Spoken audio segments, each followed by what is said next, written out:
Buenas tardes, ¿me Tú oís? tú- yo te oigo, pero puedes ver tú mi pantalla, ¿verdad? Sí, Vale, perfecto. Pues nada, ya puedes empezar. vale, buenas tardes. Voy a ver si alguien me manda un mensaje que me oigan. O una pregunta. Bueno, como cada mes, me alegra saludaros a todos, a los que estáis al otro lado.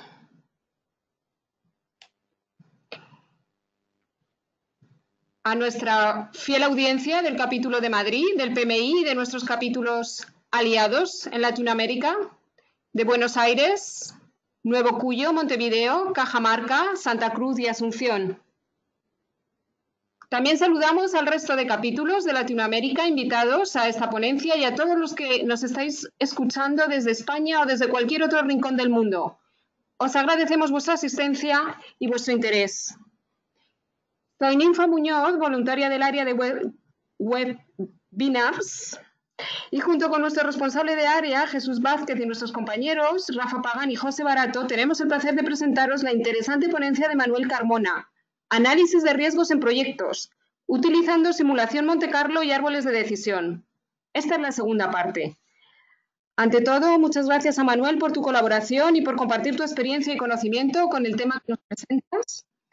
Somos ahora mismo 117 personas.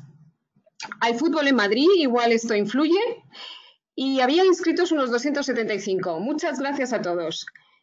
En este webinar, el ponente hará un breve repaso de los conceptos presentados en el webinar anterior del mes de abril sobre la simulación Monte Carlo y presentará cómo enlazar un proyecto ideado en MS Project con Excel para calcular el impacto de la incertidumbre y de los riesgos externos. Todo ello nos permitirá conocer el impacto total del riesgo en el proyecto, incluidos los riesgos estratégicos, legales, de catástrofes, financieros y meteorológicos. A continuación, desarrollará un árbol de decisión partiendo de una situación de manejo hipotético de probabilidades y asumiendo distintos valores de costes, ingresos, recursos, etc., mostrando el valor económico esperado de cada decisión. Manuel Carmona es formador y responsable de desarrollo de negocio en Palisade para Europa y Asia. Se unió a Palisade UK en 2003 como director de ventas y desarrollo de negocio en Europa. Actualmente trabaja con los clientes de la empresa Palisade en Europa, África y Asia para ayudarles a implementar software de análisis de riesgos y de ayuda a la toma de decisiones bajo condiciones de incertidumbre. Ha impartido cursos de formación sobre modelación en varios países de Asia, Europa y Latinoamérica. Ha desarrollado gran parte de su carrera profesional en varios puestos de dirección y consultoría de la industria del software. En 1994 recibió un diploma en informática de comercio e industria por la Open University de UK y en 2001 un MBA de la Universidad de Westminster en Londres. Antes de comenzar la ponencia, quiero comentaros que la asistencia a este webinar supone la obtención de una PDU. El reporte de dicha PDU deberá ser gestionado bajo la responsabilidad de cada participante. Os llegará un email con las instrucciones necesarias para el reporte de dicha PDU y con el código correspondiente. Podéis ir dejando vuestras preguntas en nuestra plataforma para que Manuel responda a las cuestiones planteadas. En breve tendréis también disponible la grabación del webinar en nuestro canal de YouTube, al que podéis acceder también desde la web del capítulo. Sin más dilación, os dejo con Manuel Carmona y su interesante ponencia Análisis de riesgos en proyectos utilizando simulación Monte Carlo y árboles de decisiones. Segunda parte. Cuando quieras, compañero.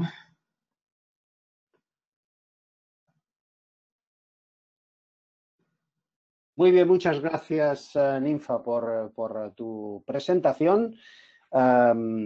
Te agradezco enormemente a ti y al capítulo de Madrid de PMI la oportunidad que me dais de hacer estas presentaciones que espero que sean interesantes para todos aquellos que hayan, como bien has indicado, dejado el fútbol de una parte para aprender un poco más sobre la gestión de riesgos en proyectos, cómo coordinar un poco siguiendo las materias que introducimos hace un mes y pico, escaso, cómo realizar el análisis Monte Carlo, cómo continuamos con el cronograma, cómo podemos calcular y estimar los riesgos externos del proyecto y también cómo podemos hacer una determinación probabilística de las duraciones y los costes. Y luego vamos a hacer, como bien has explicado, vamos a crear, o vamos a presentar, mejor dicho, un árbol de decisión para que todos los asistentes pues, puedan comprobar que es una herramienta muy útil para los jefes de proyecto, para los project managers. De hecho, dentro de lo que es el programa de formación de PMP, tanto el análisis Monte Carlo como los árboles de decisión pues son dos materias que se estudian en el capítulo de riesgos. Si no estoy equivocado y si no han cambiado los programas. Entonces, vamos a, como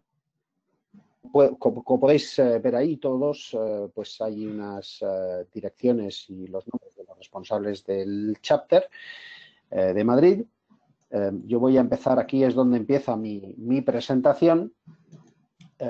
Voy a hacer una breve introducción, digamos, ligando la parte que completamos el mes pasado, donde creamos un modelo de Excel para analizar riesgos y luego estudiamos todas las gráficas, toda la información, los gráficos tornado de priorización de riesgos, los histogramas, las curvas de distribución acumulada, todo esto que vimos en la pasada sesión. Vamos a hacer un breve repaso y luego vamos a ver un poco a nivel práctico cómo se implementa todo esto, ¿no? Que es de lo que se trata, que se vea de una manera práctica. Vamos a ver muy brevemente la parte de optimización, que creo que no la tocamos la última vez. Y luego, dentro de las herramientas de Decision Tool Suite, esto de desarrollo de aplicaciones a medida, igual lo podríamos dejar para otra sesión, porque no vamos a tener tiempo. Dentro de las herramientas del Decision Tool Suite, como os he dicho, pues podemos ver Precision Tree en concreto. Tener en cuenta que las slides que vais a ver pues forman parte de un curso de formación que es mucho más amplio. Yo he ido pues capturando digamos la parte que vamos a cubrir hoy, pero esto forma parte pues, digamos, de un curso de formación que dura 3 días. Antois Decision Tool Suite, nosotros en Palisade lo cubrimos en... Entonces, Palisade es una empresa norteamericana fundada en Ítaca, Nueva York.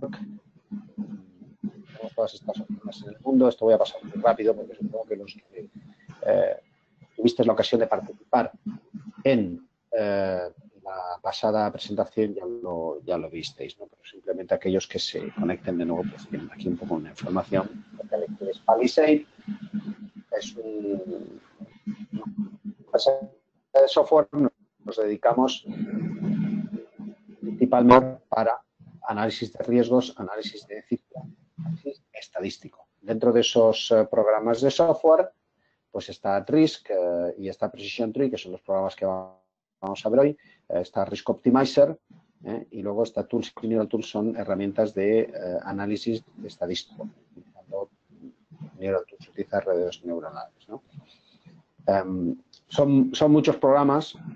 Yo casi diría que cada uno de ellos merece una sesión dedicada, porque se pueden hacer muchas cosas con ellos, pero nos vamos a centrar hoy en la parte de Artis, de la parte de Projects y en la parte de Precision Tree.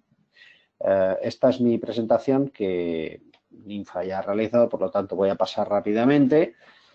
Un repaso de 3 minutos acerca de lo que estuvimos viendo la otra vez, pues es simplemente decir que los modelos estáticos, los modelos Excel, los modelos de programación, los modelos que solamente tienen en cuenta un valor determinado, por ejemplo, si estamos hablando de gestión de proyectos, de duración, de coste, etcétera, son mejorables si incluimos distribuciones de probabilidad que, como vimos la otra vez, nos permiten simular o modelar condiciones de incertidumbre. O sea, lo que queremos hacer es, en la fase de planeación de nuestro proyecto, introducir esas variables, como se suele decir, ¿no? Los known unknowns, las cosas que son conocidas pero que desconocemos. Queremos introducir todos esos valores para ver cuál podría ser la duración estimada del proyecto. Queremos tener un rango y también el coste, ¿no? De esta manera no nos sentimos, digamos, atados a una duración que damos al cliente y a un coste, sino que damos una variabilidad y, sobre todo, una probabilidad de alcanzar un determinado valor. Esto es lo que hablamos en la presentación anterior. ¿Por qué? ¿Por qué utilizamos este tipo de herramientas? Pues porque sabemos todos, los que trabajamos en gestión sobre todo en la gestión de riesgos en proyectos, que hay desviaciones en costes, en tiempos, la predicción de variables macro, por ejemplo, macroeconómicas que afectan a nuestro proyecto, y todas esas descripciones que podéis ver en la pantalla, ¿no? O sea, la reacción de los usuarios ante una nueva funcionalidad, un programa informático, todo esto es incertidumbre que de alguna manera nosotros tenemos que ir incorporando en el modelo.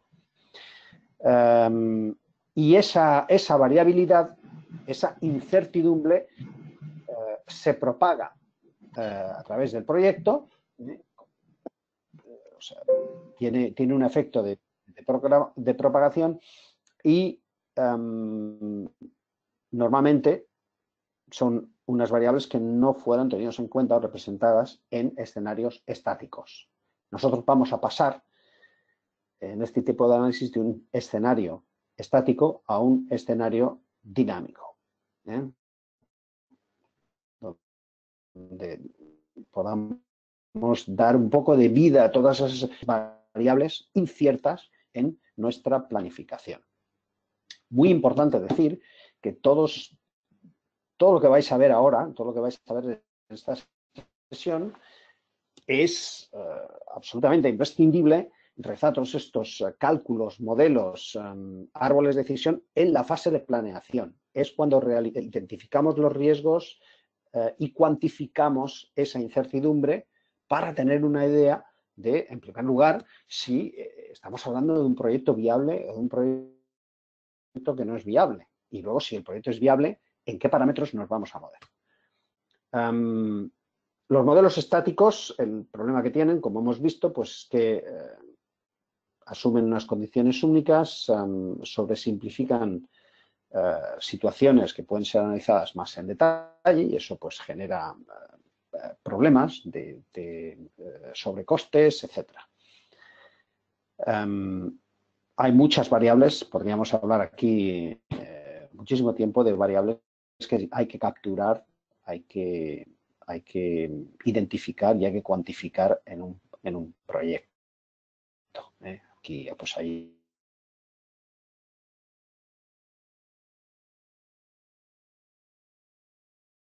unos ejemplos. Por ejemplo, meteorología. Se tiene en cuenta el nivel de aceptación, como hemos comentado hace un minuto, de una nueva funcionalidad en un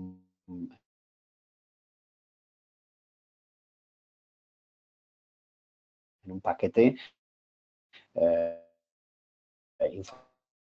informático, ¿no? Todas estas incertidumbres hay que capturarlas cuando planeamos nuestro proyecto. Luego, entonces, at risk, y digamos esto que voy a explicar ahora entronca con lo que habíamos hablado antes, pero es un poco la parte más concreta de gerencia de riesgos en proyectos. Evoluciona modelos determinísticos de riesgo de una sola variable, o de escenarios estáticos a escenarios dinámicos. ¿De acuerdo? Lo que estamos hablando. Duración 30 meses o duración de 30 meses con un 80% de probabilidad. Lo que vamos a intentar dar es ese tipo de información, la probabilidad de alcanzar un resultado. y qué tenemos que hacer para mejorar esa probabilidad.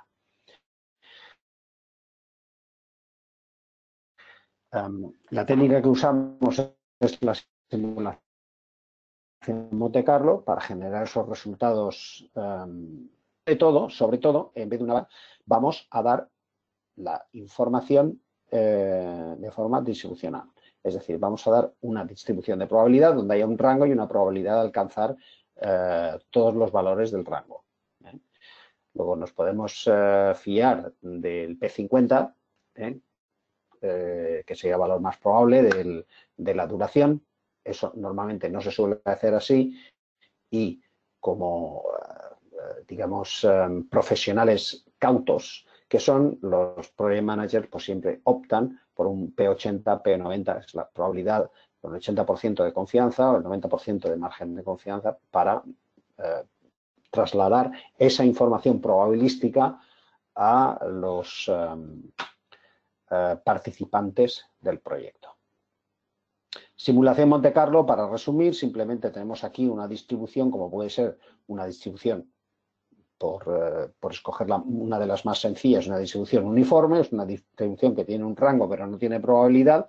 Entonces generamos con el algoritmo de números aleatorios, generamos un número aleatorio que se corresponde con un valor de la distribución. Y ese valor de la distribución lo archivamos en una base de datos en este caso sería el programa AntRisk, y repetimos ese proceso miles de veces, o decenas de miles, o incluso centenas de miles de veces, cientos de miles de veces, para crear pues, un resultado distribucional, como hemos dicho antes. Si en vez de estar hablando de una distribución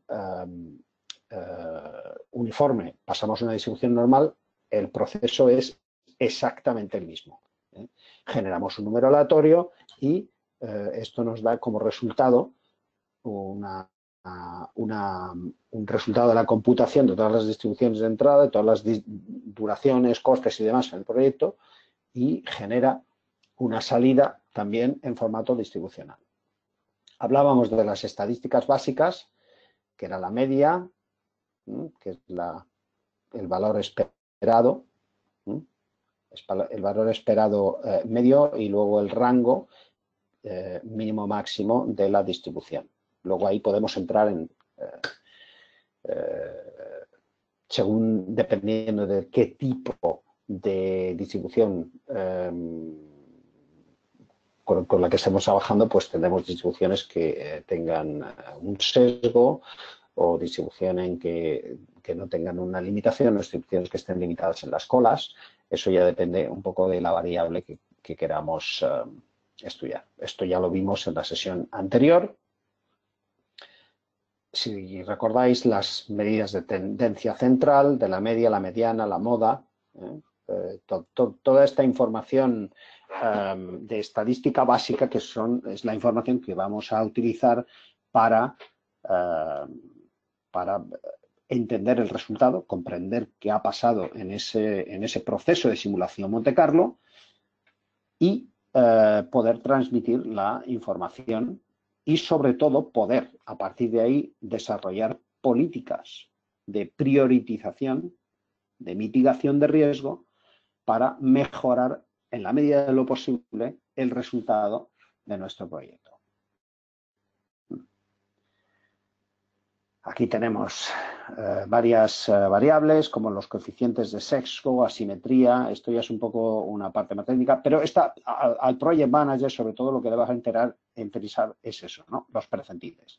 Es decir, sabemos que, por ejemplo, si este es una distribución triangular de una duración de una tarea entre 10 y 40 horas, sabemos que normalmente va a durar 20 horas. Es el valor que tiene más probabilidad, pero a nosotros nos interesa el P85 y el P10. O sea, el P10 sería 15,48 horas y el P85 30,51. Y el 75% de los valores estarían entre estos dos números que veis ahí dentro de la circunferencia. Todo esto es proporcional, es decir, el área del triángulo es proporcional proporcional al 75% del total, etcétera. Bien.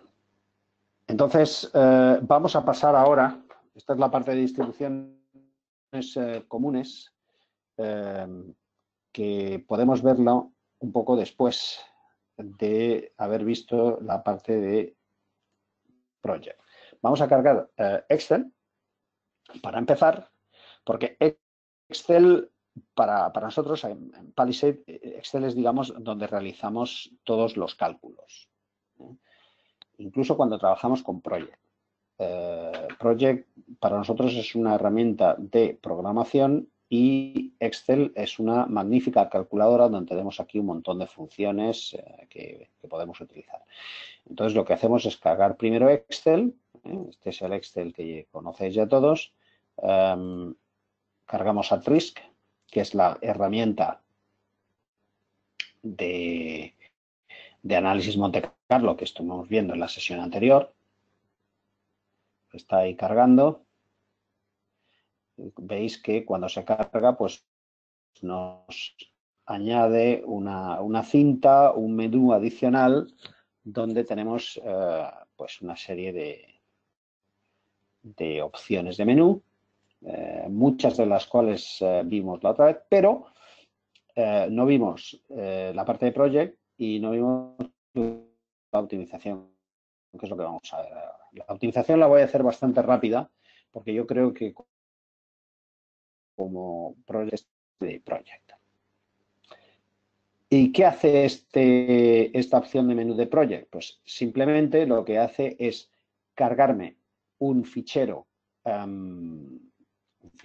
de programación, de scheduling, de Project, me lo carga, me lo transforma en Excel, porque aquí es donde yo, siguiendo un poco lo que hicimos en la otra sesión, es donde yo voy a introducir las distribuciones de probabilidad. Vamos a ver cómo se hace. Para eso nos vamos al menú de ayuda y nos vamos a las hojas de cálculo de ejemplo. El menú este lo tenemos también en español, o sea, todo lo que es el menú, la documentación, los modelos de ejemplo, todo esto está en español. Si acaso lo podemos cambiar, simplemente es una cuestión de cambiar el idioma de inglés a español. ¿Vale? Le damos a OK y le decimos que cuando arranque de nuevo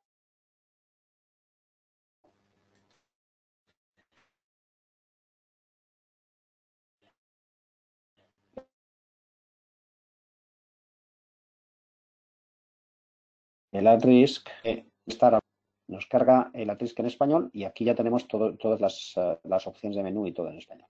Entonces, nos vamos aquí a ayuda, hojas de cálculo de ejemplo y nos vamos a la sección de Project, que está aquí, simulación con Microsoft Project. Y tenemos a mí el que me gusta es este, Risk Register y Advanced Modeling. Y me gusta ese fichero porque es bueno para ilustrar, pues, ciertas cosas que se pueden hacer aquí. Pues un fichero lo he cargado automáticamente porque es un fichero que ya tengo yo preparado de antemano. Pues simplemente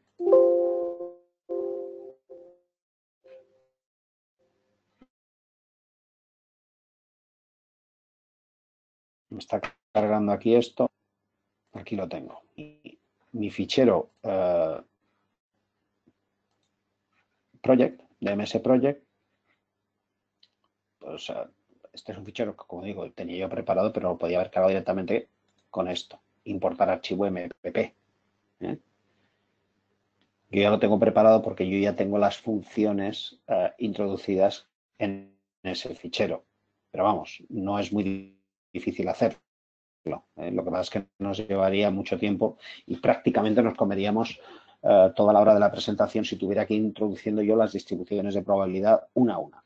Para resumir, lo que hacemos es cargamos un fichero de Project, como lo veis aquí, importamos el archivo de MPP, que lo tenemos aquí cargado, y lo que hace el Atrisk es cuando obedece esa orden de importar el fichero, lo que me hace es una conversión de project a Excel, que es más o menos como esta, ¿vale? O sea, me hace este tipo de conversión, donde me hace, pues, bueno, pues una transformación un poco burda del cronograma, pero lo útil es esto, y es que ese cronograma que habéis podido ver ahí en la parte de project, este cronograma, pues tiene una serie de tareas donde yo puedo introducir la variabilidad, ¿vale? Por ejemplo, esta tarea de data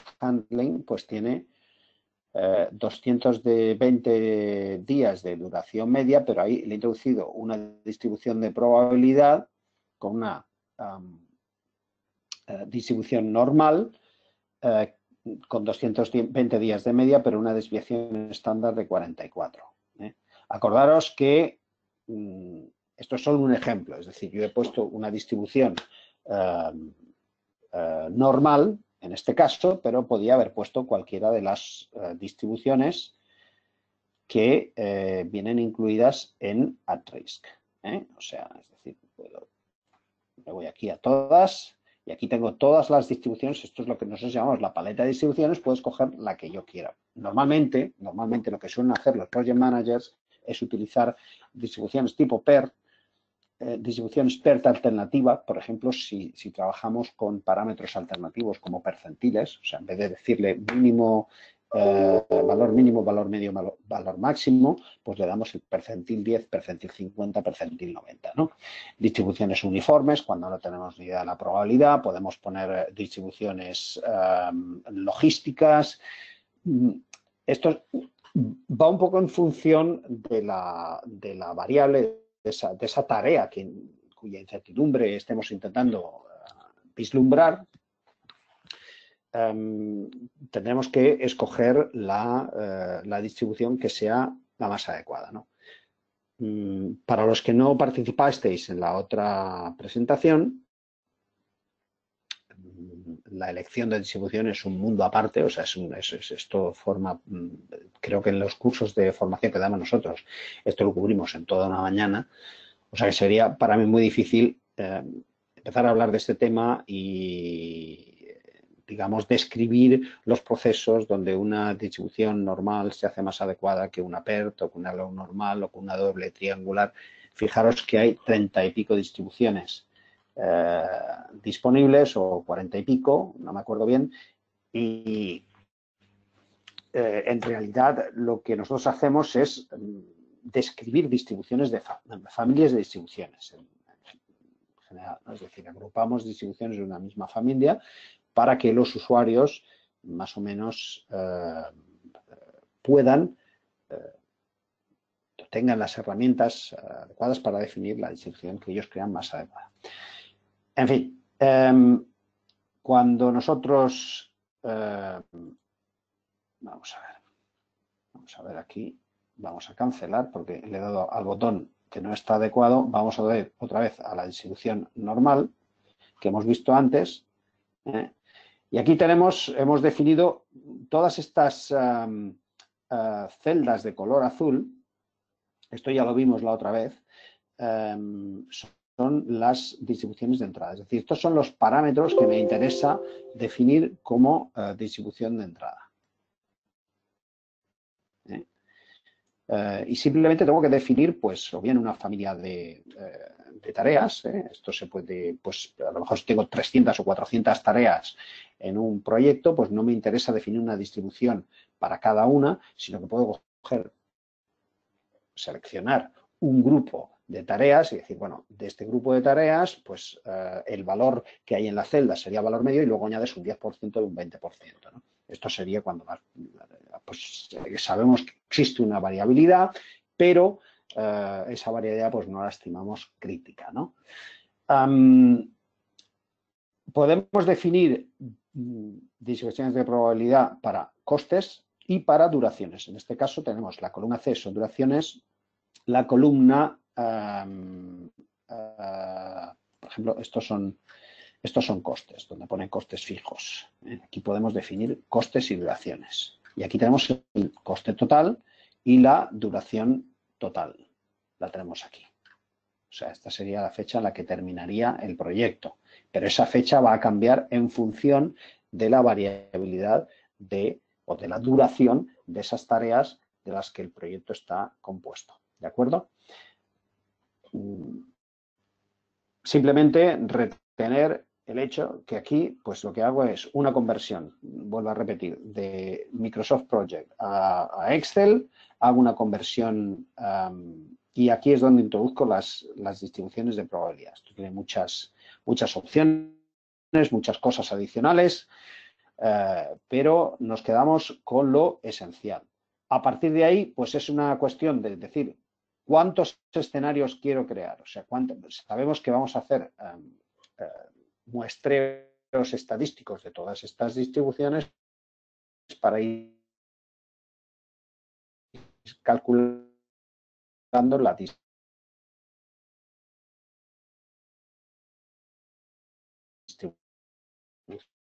de la duración total y del coste, ¿verdad? Vamos a hacerle haciendo rápido, ¿vale?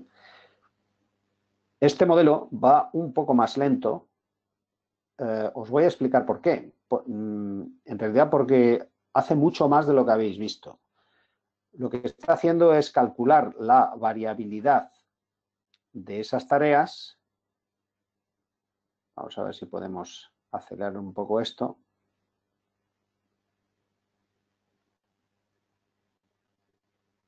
¿Vale? Y lo estamos también combinando con un registro de riesgos. Un registro de riesgos probabilístico. ¿De acuerdo? Con lo cual, aquí, luego lo veréis cuando termine la simulación, cuando termine esas 500 iteraciones Monte Carlo, luego os voy a enseñar que paralelamente a lo que es la planeación de las tareas que podéis ver ahí, hemos creado un registro de riesgos externo. Esto entronca un poco con lo que hablamos la otra vez, si os acordáis, ¿no? Estuvimos viendo un modelo que era un modelo de inversión, pero que tenía también digamos, una parte de la hoja de cálculo Excel, simulaba la ocurrencia o la situación en la que ocurrían unos determinados riesgos que nosotros habíamos identificado en el proyecto como riesgos excepcionales y que eran riesgos, digamos, adicionales a la propia variación de las tareas. O sea, tenemos aquí riesgo, o podríamos decir incluso mejor, incertidumbre de dos fuentes, ¿no? Es donde emana esa incertidumbre. La una es de la propia variación de las tareas, la propia variación en el tiempo, que hace que el proyecto se extienda o se acorte, y luego también elementos de riesgo, ¿no? Que pueden ser, pues, por ejemplo, no sé, riesgos de condiciones meteorológicas extremas que tengan un impacto sobre la duración. Podemos hablar de riesgos geopolíticos, huelgas, etcétera. Todos esos riesgos, si lo pensáis, no están capturados en el planning, ¿vale? Tenemos que hacer un registro de riesgos adicional. Y eso es lo que está haciendo precisamente este modelo que hemos preparado aquí, ¿no? Que es hacer la simulación de la duración de las tareas y además teniendo en cuenta el registro de riesgos. Como va un poco lento, lo que voy a hacer es lo voy a parar ahí, que ha hecho 218 escenarios, ¿vale? O sea, en algo quizá menos de un minuto hemos calculado 200 escenarios, todas esas combinaciones de duraciones junto con el registro de riesgos que veis aquí. Por ejemplo, hemos puesto el riesgo, se simulan unas condiciones de apariencia de esos riesgos, como podéis ver ahí en los recálculos que estamos haciendo. No sé si esto lo podéis capturar ahí en la pantalla porque va un poco lento, ¿no? Pero podéis ver ahí, sobre todo en esta columna y en esto, donde se simula el impacto de los días adicionales, que va cambiando, ¿verdad? De acuerdo. Pues todo esto, vamos a hacerlo un poquito más pequeño.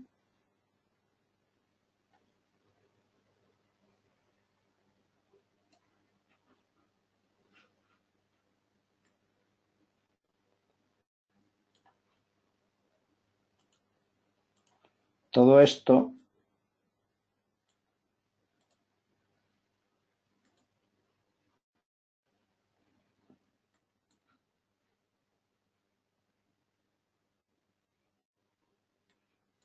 aquí lo tenemos.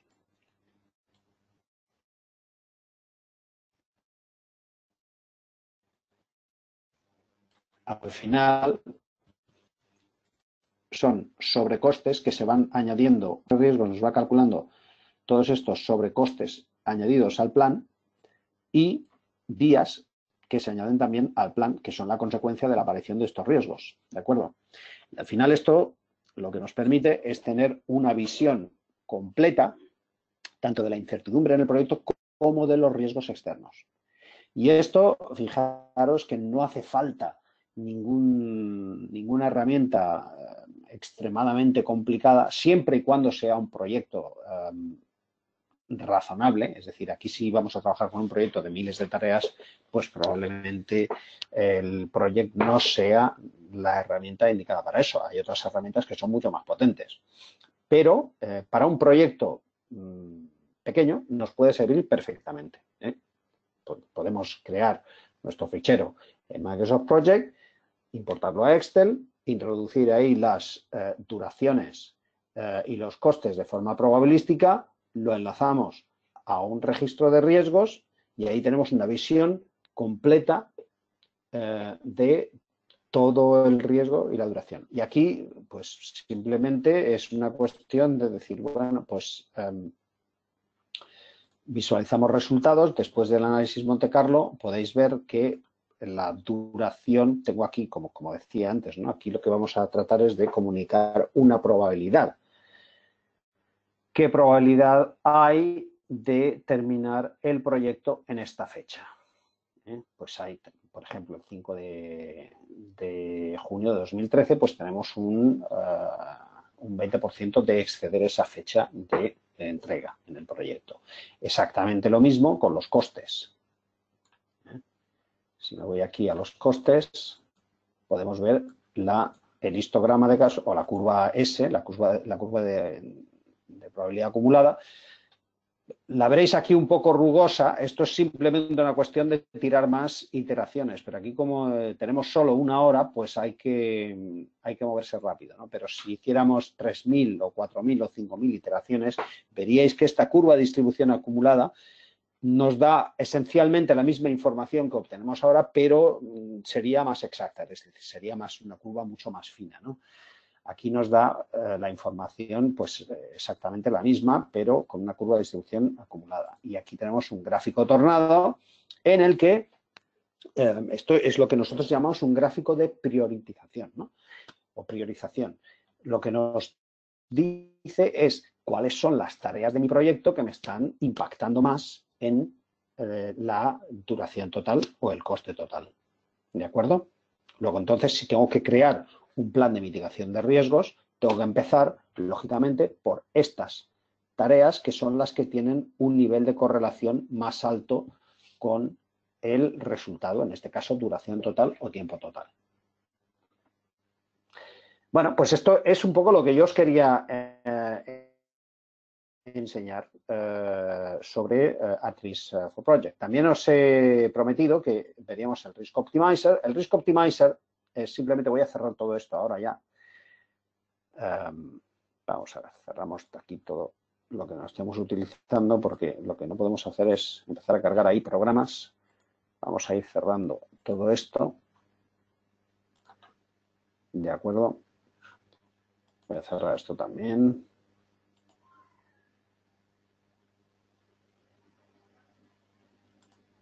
Vale. Entonces, vamos a ver aquí con Risk Optimizer. Risk Optimizer es una herramienta para los aquellos que trabajéis en proyectos interesantes porque nos permite, digamos, optimizar resultados teniendo en cuenta unas variables que son ajustables y un objetivo y, por supuesto, unas restricciones. ¿De acuerdo? Esto seguramente lo habéis visto, os habéis encontrado con situaciones en las que esta situación pues se da con cierta frecuencia. Vamos a ver aquí, Risk Optimizer. A ver si encuentro el... Voy a ir a buscarlo a otro sitio, yo creo. Creo que por aquí...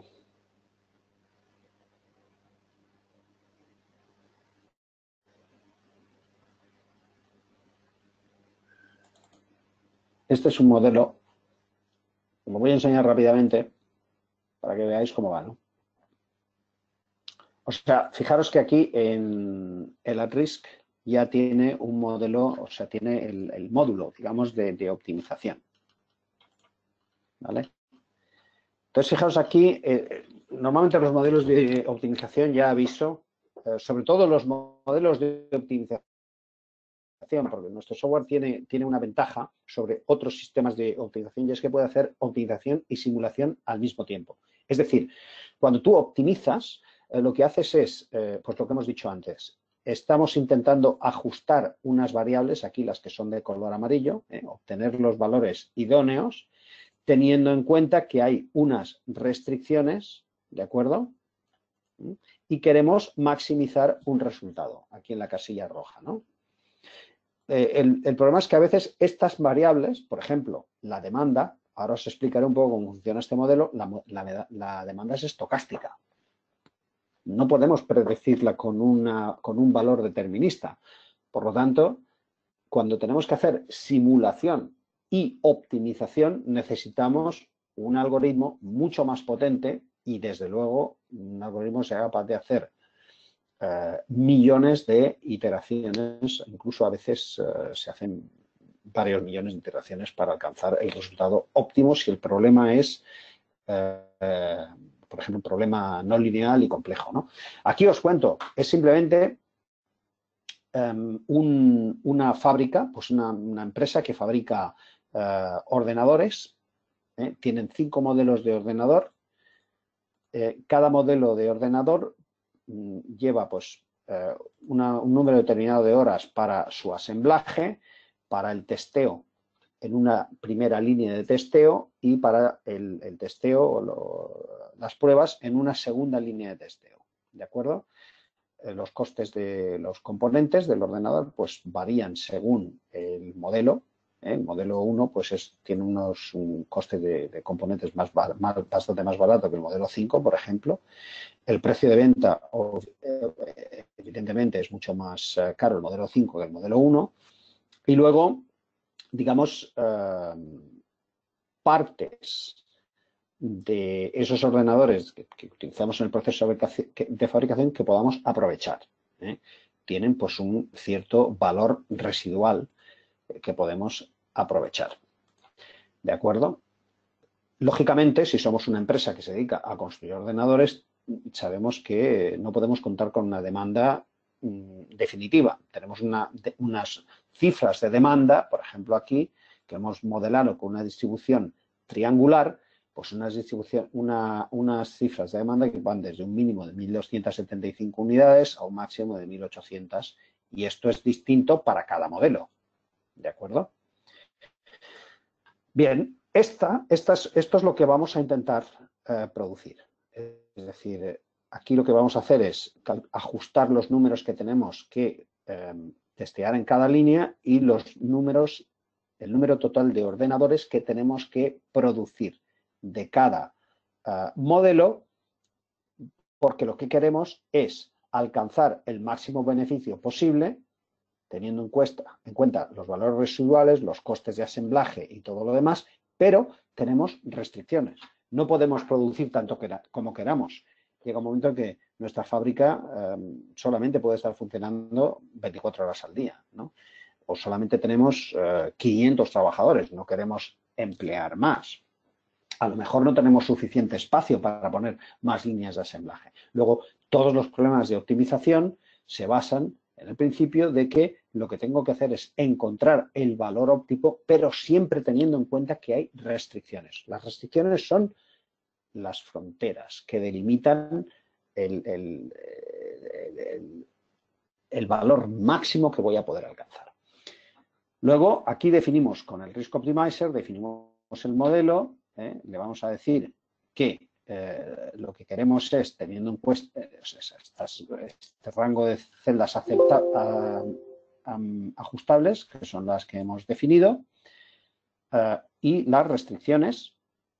Escogemos aquí, ya es una cuestión a lo mejor un poco de pasar más tiempo, podemos configurar el modelo teniendo en cuenta el tipo de ejecución, el generador del algoritmo, si quiero ejecutar macros y demás, el modelo de optimización. Esto en realidad es un modelo de optimización bastante sencillo, pero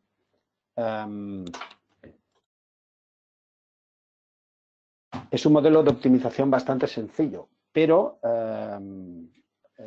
podemos hacer modelos bastante complicados. Bueno, pues entonces simplemente una cuestión. Cuando hayamos definido nuestro modelo, iniciamos aquí el proceso de optimización. Esta es la variable que queremos optimizar. Iniciamos.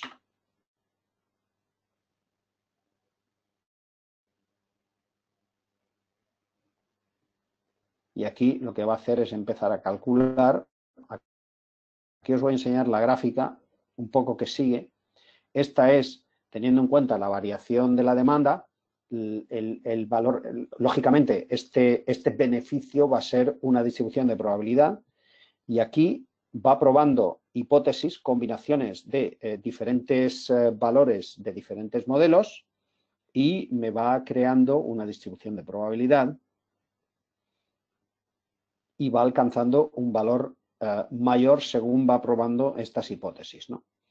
Al final de este proceso, cuando hemos terminado con el proceso de optimización, si es un problema más complejo necesita más tiempo que si es uno más sencillo, pero podemos estar seguros de que el algoritmo ha identificado el número de unidades que tengo que fabricar de cada modelo para alcanzar el valor total de beneficio deseado o máximo, teniendo en cuenta todas esas restricciones, ¿no? Bueno, vamos a ir rápidamente a los árboles de decisión, porque esto es muy interesante. Aquí podemos estar pues varios minutos, pero veis aquí cómo constantemente va encontrando soluciones que son un poquito mejores que la anterior. Y el algoritmo va subiendo, va escalando digamos, esa especie de, no sé, en el background, en la hoja de cálculo, estos son hipótesis que el algoritmo va probando constantemente hasta que el algoritmo ya no encuentre ninguna mejor y entonces ahí se pare y nos diga esta es la combinación ideal. ¿Vale? Vamos a parar esto. Decimos que sí. Y vamos a ir a los árboles de decisión. Los árboles de decisión ya son digamos, una técnica analítica que es un poco distinta. Vamos a hacer una pausa de 30 segundos y mientras cargo el software de análisis de decisión, Precision Tree, y volvemos dentro de 30 segundos.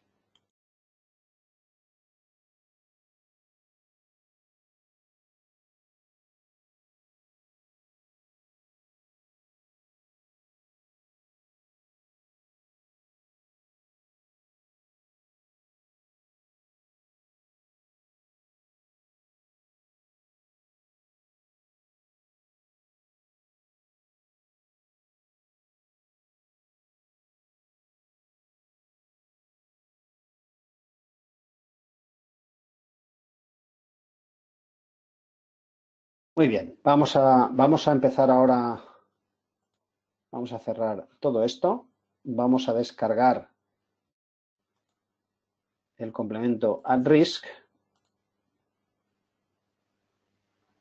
y vamos a cerrar esta hoja de cálculo, ¿vale? Vamos a cerrar esto de aquí también.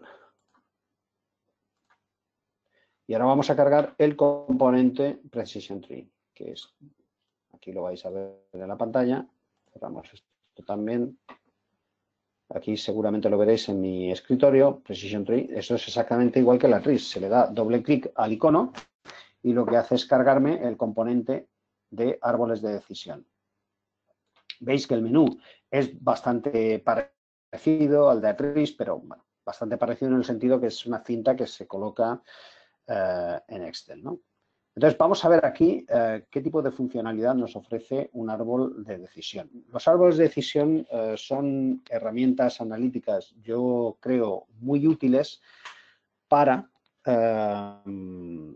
presentar problemas en términos de probabilidad y consecuencia. Es decir, cuáles son todas las opciones que puedo explorar, qué es lo que puede pasar a mi problema o al problema que estoy intentando modelar si tomo distintas decisiones en distintos momentos, ¿no? Vamos a cargar aquí un modelo que también tengo preparado.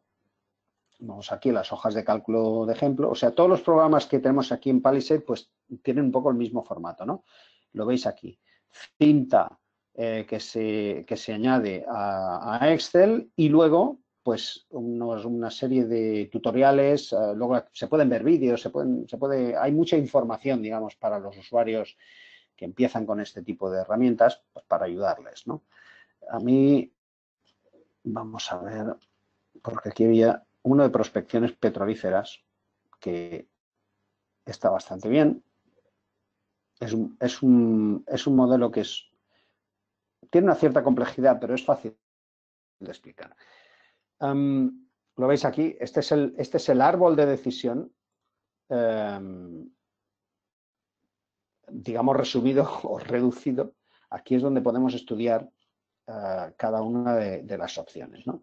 Fijaros cómo funciona. Por ejemplo, si nos planteamos, digamos, un proyecto, que es un proyecto que tienen muchas empresas de petróleo y gas, hidrocarburos. Esto se puede aplicar mucho también a empresas de energía renovable, ¿no? Pero si hablamos de un tema, o sea, de un proyecto de hidrocarburos, pues tenemos aquí un árbol de decisión que nos indica si antes de empezar a hacer la prospección propiamente dicha, debemos hacer una prueba ultrasónica, suele ser normalmente, que lógicamente tiene un coste que veis ahí de $55.000, o si directamente pasamos a la prospección sin hacer la prueba. Bueno, si hacemos la prueba, obtendremos un informe que nos dará una probabilidad, un informe probabilístico, que nos dirá la probabilidad de encontrar un pozo seco, un pozo donde haya una pequeña cantidad de petróleo, o uno que tenga una mayor cantidad de petróleo. Luego, para cada una de estas opciones, generadas por el nodo el nodo en rojo se le llama un nodo de chance, un nodo probabilístico. Aquí, lógicamente, tengo que añadir una probabilidad a esta opción, otra a esta y otra a esta, pero la suma de las tres siempre tiene que ser igual a 1. ¿De acuerdo? Esto es importante porque si no nos va a dar un error el árbol. Luego, tenemos por una parte, digamos, el nodo probabilístico que nos indica pues, que el resultado es incierto y para cada una de estas opciones decidimos si perforamos o si no perforamos. ¿De acuerdo? Cuando tomo la decisión de perforar después de la de probar, automáticamente aquí, cuando estoy en este punto, en este nodo de decisión, ya he gastado 55.000 euros o $55.000. Si decido probar, ahí hay otro elemento de incertidumbre y es que una vez que prueba, aunque tenga una probabilidad de que haya un pozo seco, pues lógicamente tendré, si el informe dice que tengo un pozo seco, pues tendré una probabilidad mucho más grande de hallar un pozo seco que un pozo grande, ¿de acuerdo? Pero no será así si el estudio me indica que es que en caso, y aquí estaría reflejado el valor económico de esa decisión. Es decir, si extraigo petróleo por valor de 3.400.000 dólares, pero resto los 600.000 que me cuesta la prospección y los 55.000, fijaros aquí, que me ha costado la prueba, pues tengo, digamos, un saldo positivo a mi favor de 2.745.000. Pero si, por ejemplo, en la opción intermedia, que indica un pozo pequeño, resulta que tengo un pozo seco, pues he perdido toda esta cantidad de dinero, ¿no? Esta herramienta se basa un poco en lo que nosotros, bueno, lo que se denomina el valor monetario de una decisión.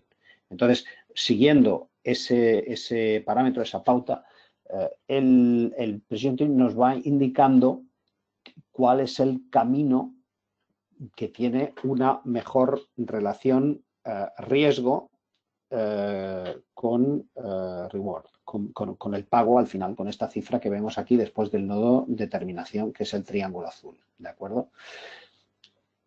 Lo que nos permite esta herramienta, sobre todo, es de estructurar una decisión teniendo en cuenta todas las variables que son aleatorias, que no están fuera de nuestro control, y las variables de las que sí tenemos control. Por ejemplo, nosotros podemos decidir perforar o abandonar el proyecto, ¿vale? Pero lo que no tenemos es control sobre si el pozo o la probabilidad de que el pozo sea seco, si es pequeño o si es grande, ¿vale? Aquí, por ejemplo, yo he puesto unos costes deterministas de menos 600.000 dólares, porque ese sería el coste de la perforación, pero se puede poner una distribución de probabilidad perfectamente, ¿eh? Luego, entonces, vamos siempre desarrollando el árbol de izquierda a derecha y yo creo que se convierte, o sea, esta herramienta nos permite comunicar decisiones teniendo en cuenta, digamos, toda la información que está a nuestra disposición para poder definir esas probabilidades con la mayor exactitud posible. Pero sobre todo yo creo que es una herramienta de comunicación bastante útil. Y se puede aplicar en muchísimos campos, ¿no? Para finalizar, os diré que se puede ver en bueno, antes de ver esto en Big Picture, voy a cancelar aquí porque os voy a explicar cómo se hace el árbol, porque esto la utilidad es que vosotros podáis bajar la copia de evaluación del Decision Tree o de Decision Tool Suite desde palisade.com y hacerlo vosotros, ¿no? Aquí lo que hacemos es, nos vamos aquí a árbol de decisión, le decimos que queremos ubicarlo aquí, aceptamos, le damos aquí y ¿qué queremos? Un nodo de azar, nodo de decisión, nodo lógico, pues vamos a escoger un nodo de decisión de 2 ramas. Si queremos añadir una rama, le damos aquí al más, aceptar, y aquí me salen 3 ramas. Aquí puedo cambiar los nombres, poner el valor de la decisión, etcétera, etcétera. Digamos que de aquí quiero colgar un nodo de azar, de 2, con un 50% de probabilidad. Acordaros siempre, cuando pongáis un nodo de azar, un círculo rojo, siempre todas las probabilidades tienen que añadir, tienen que sumar el 100, ¿eh? Y aquí pues puedo colocar otro nodo de decisión si quisiera realizar otra decisión después de este nodo de azar o nodo de chance, ¿no? Y así sucesivamente voy desplegando el árbol. Lo que puedo hacer es copiar subárboles, por ejemplo, si lo que no quiero es repetir todo el proceso, en el caso de que tenga muchísimas ramas, puedo copiar una parte del árbol si es idéntica y copiarla aquí, ¿vale?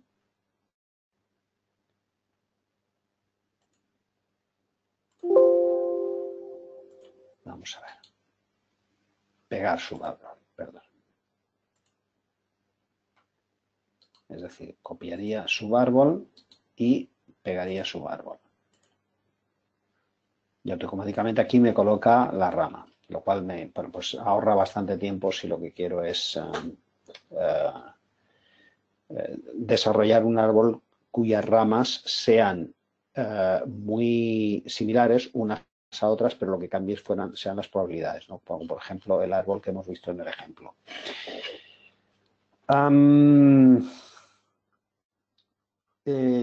Sí, lo que os quería enseñar, vamos a borrar todo esto de aquí. Vamos a ver si lo podemos borrar todo esto de aquí, porque os quiero enseñar otra funcionalidad que es pasarlo a Big Picture. Vamos a ver esto en Big Picture. Quitamos esto de nuevo árbol, le damos aquí a aceptar y lo que vamos a hacer es una conversión del árbol S de decisión a un método gráfico de presentación que es mucho más intuitivo y atractivo, ¿no? Entonces, fijaros aquí que si yo lo que quiero es presentar esto de una manera un poco más organizada, empiezo con la decisión de probar. Si decido probar, tengo que gastar $55.000. Si decido no probar, no gasto nada. Si decido probar, esto me da 3 posibles resultados de la prueba con los porcentajes aquí, que me indique seco, indique pequeño, indique grande. Bueno, y si le doy aquí, pues me va a ir desplegando el árbol, ¿no? Con lo cual, pues bueno, yo creo que esta forma de hacerlo pues tiene ciertas ventajas a la hora de presentarlo y examinar cada una de las ramas del árbol de manera individual, ¿no? Es más fácil de comprender. Y luego, por supuesto, aquí esta prueba que yo he preparado pues es un poco básica, pero aquí se pueden poner gráficos, se pueden poner ficheros TIFF, todo esto se puede copiar y pegar en un PowerPoint, es decir, es muy versátil, ¿no? Sobre todo es una herramienta de comunicación de decisiones. Y nada más, quería simplemente agradeceros vuestra presencia en el día de hoy. Vamos a ir al último PowerPoint que tenemos aquí y yo por mi parte pues ya he terminado. Paso otra vez la palabra a Ninfa o si hay alguna pregunta, por supuesto, estamos aquí dispuestos a contestar. Vale, muchas gracias Manuel por tu magnífica ponencia, ha sido muy interesante, hemos aprendido mucho con ella. Antes de pasar al turno de las preguntas, quisiera aprovechar para invitaros no solo a asistir como audiencia a estos webinars, sino como ponentes. Si tenéis alguna idea que desarrollar o algún tema interesante para nuestra comunidad de Project Managers, será muy bienvenida vuestra colaboración como ponentes. Si os interesa nuestra invitación, podéis contactar con Rafa Pagán en el correo rafa.pagan@pmimadrid.org, que os lo voy a intentar dejar escrito en el chat. Y vamos a pasar al turno de preguntas, donde tenemos una pregunta, hay 4, voy a ir rápido y si te parece contestas a lo que te parezca más interesante. No sé si todas ellas puedes hacerlo. La primera es, ¿qué número de iteraciones sería ideal para tener en cuenta el tiempo y el costo?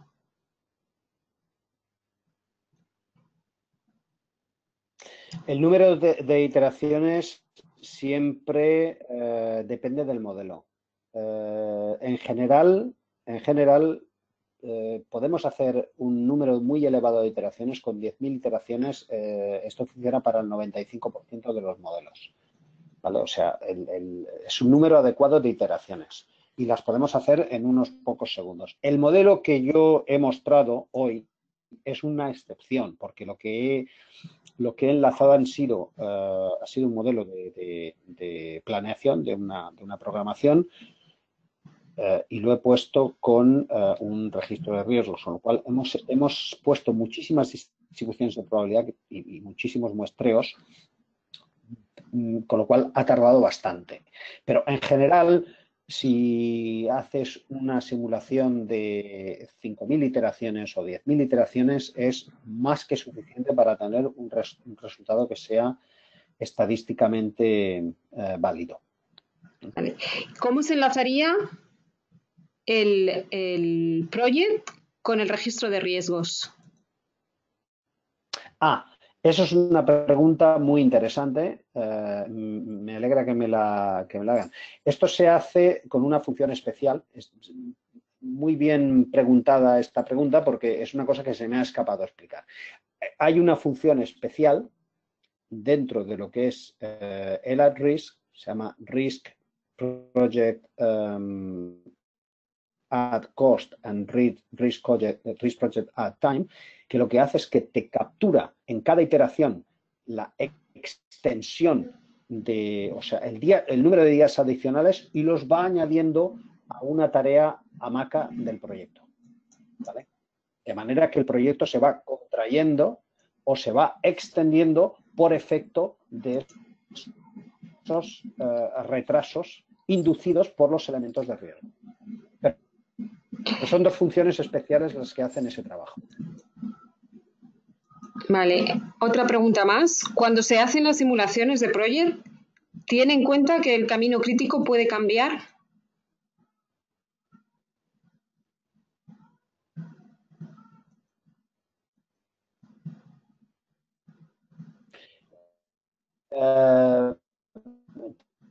Perdona, no he entendido bien. Cuando se hace Cuando se hacen las simulaciones, si el project tiene en cuenta que el camino crítico puede cambiar. Sí, Ninfa, es que no he entendido bien la pregunta. Vale. No. Cuando se hacen las simulaciones de project, Sí. si tiene en cuenta que el camino crítico puede ir variando.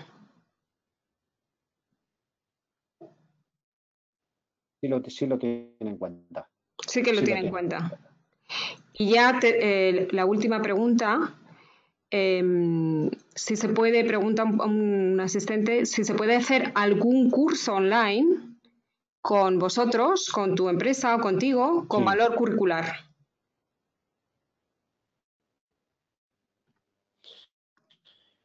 Bueno, lo de valor curricular no sé exactamente lo que quiere decir. Nosotros sí que damos cursos que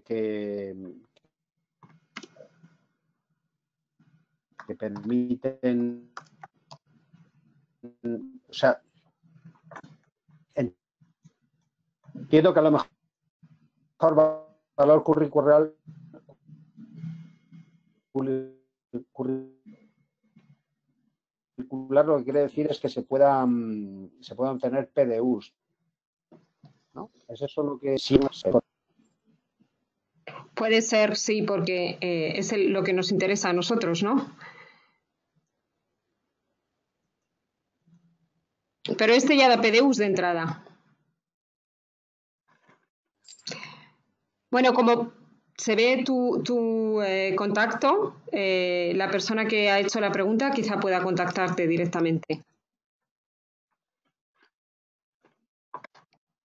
Bueno. Sí, exactamente. Os voy a... No y no he oído nada de lo que nos has preguntado.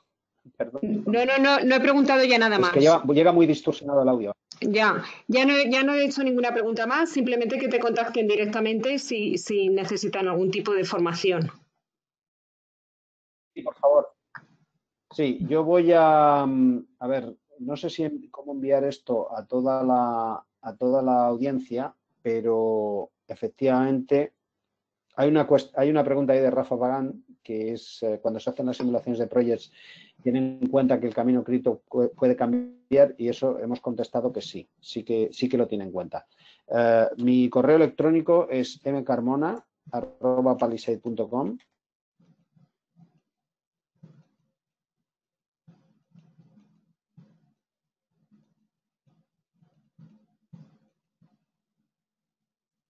Ay.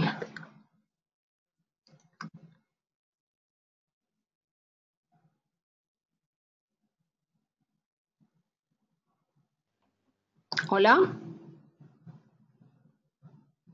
Sí.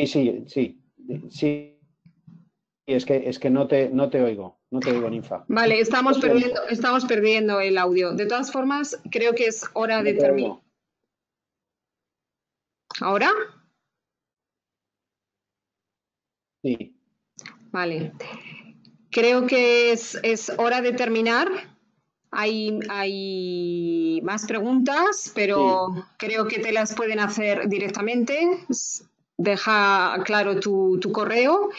Y de nuevo, gracias a todos los asistentes y a Manuel Carmona por transmitirnos tu conocimiento en esta magnífica ponencia, ¿sí?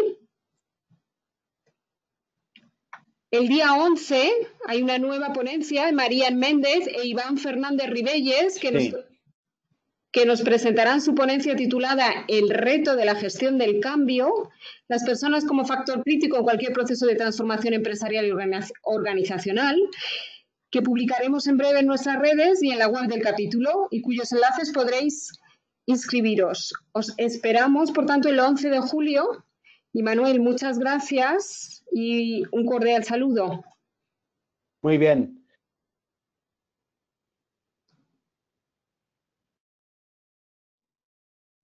Gracias a todos.